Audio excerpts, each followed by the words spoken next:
ഇത് സ്നേഹത്തെക്കുറിച്ചല്ല പറയാനുള്ളത്, സ്വയം നശിപ്പിക്കുന്ന സ്ത്രീകളുടെ ജന്മത്തെക്കുറിച്ചാണ് പറയാനുള്ളത്. ശ്രദ്ധിച്ച് കേൾക്കട്ടെ. ചില സ്ത്രീകളൊക്കെ ഉണ്ട് നമ്മുടെ കൂട്ടത്തിൽ, സ്നേഹത്തെ ദൗത്യമാക്കിയവരാണ് അവരൊക്കെ. ഒരു പുരുഷനെ നന്നാക്കുക എന്ന തങ്ങളുടെ ഉത്തരവാദിത്തമാണ് തെറ്റിദ്ധരിച്ച ഒരുപാട് ആളുകൾ. എത്ര പറഞ്ഞാലും എന്തൊക്കെ തന്നെ ചെയ്തു കൊടുത്താലും മാറാത്ത ചില പുരുഷന്മാരുണ്ടല്ലേ. നിങ്ങളുടെ കണ്ണീർ എത്ര തന്നെ കണ്ടിട്ടും അത് തിരിച്ചറിയാത്ത ചില പുരുഷന്മാർ ഈ ലോകത്തുണ്ട് എന്നുള്ളതാണ്. അവൻ മാറും, എൻ്റെ സ്നേഹം കൊണ്ട് അവനെ മാറ്റിയെടുക്കാൻ എനിക്ക് സാധിക്കും എന്നൊക്കെ വിചാരിക്കുന്നവർ, ഞാൻ വിട്ടാൽ അവൻ വഴി തെറ്റിപ്പോവും, ഈ വാചകങ്ങളൊന്നും സ്നേഹമാണെന്ന് വിചാരിക്കുന്നത് സ്വയം വഞ്ചനയാണ് നിങ്ങളുടെ.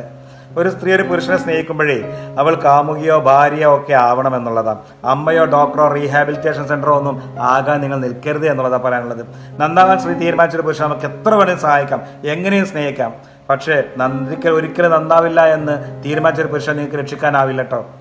ഇത് മനസ്സിലാക്കാൻ എത്ര സമയം വേണം നിങ്ങൾക്ക്? കാലം കഴിഞ്ഞാൽ നിങ്ങളുടെ ഉപദേശം യാചനയായി മാറുമെന്നുള്ളതാണ്.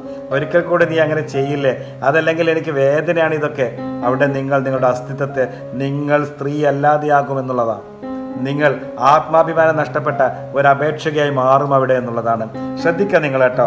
ഒരു പുരുഷൻ നിങ്ങളുടെ സഹനത്തെ സ്വാഭാവികമായി കാണുന്നുണ്ട് എന്നുണ്ടെങ്കിൽ അവൻ നിങ്ങളെ സ്നേഹിക്കുന്നില്ല, അവൻ നിങ്ങളെ ഉപയോഗിക്കുന്നു എന്ന് മാത്രം നിങ്ങൾ മനസ്സിലാക്കുക.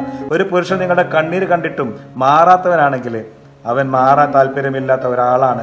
അത്രമാത്രം സ്നേഹം സ്വയം ഇല്ലാതാകാനുള്ള ലൈസൻസ് ആണെന്ന് മനസ്സിലാക്കേണ്ട. സഹനം ജീവിതം മുഴുവൻ അടിമയായി ജീവിക്കാനുള്ള വാഗ്ദാനവുമല്ല നിങ്ങൾക്ക്. മാറാത്ത പുരുഷനെ വിട്ടുപോകുന്നത് ഒരു ദ്രോഹവുമല്ല, സ്വയം രക്ഷപ്പെടലാണെന്ന് നിങ്ങൾ മനസ്സിലാക്കുക കേട്ടോ.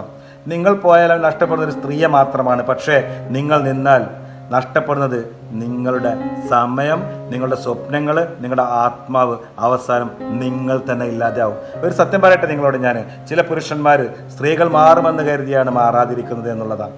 അവരുടെ കംഫർട്ട് എന്ന് പറയുന്നത് നിങ്ങളുടെ വേദനയാണ് എന്നുള്ളതാണ്.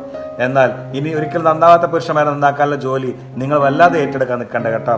നിങ്ങൾ ആരുടെയും അവസാന ശ്വാസമല്ല, നിങ്ങൾ ആർക്ക് വേണ്ടിയും ത്യാഗവും ചെയ്യേണ്ട അക്കാര്യത്തിൽ. ഇത് നിങ്ങളുടെ ജീവിതമാണ്. വേദനയെ സ്നേഹമാണ് എന്ന് ഇനി ഒരിക്കലും നിങ്ങൾ വിളിക്കരുത്. മാറാൻ ആഗ്രഹമില്ലാത്ത ഒരാളുടെ മാറ്റത്തിനായി നിങ്ങളുടെ ജീവിതം പണയം വെക്കുകയും ചെയ്യേണ്ട നിങ്ങൾ. ഒരു ബാധ്യത അതിൽ നിങ്ങൾക്കില്ല എന്നുള്ളതാണ്.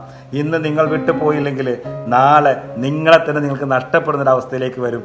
ഇന്ന് നിങ്ങൾക്ക് തിരിച്ചറിയാനും സാധിക്കും കേട്ടോ. എല്ലാവർക്കും നല്ല വരട്ടെ. ഒരുപാട് സ്നേഹം മാത്രം. Thank you.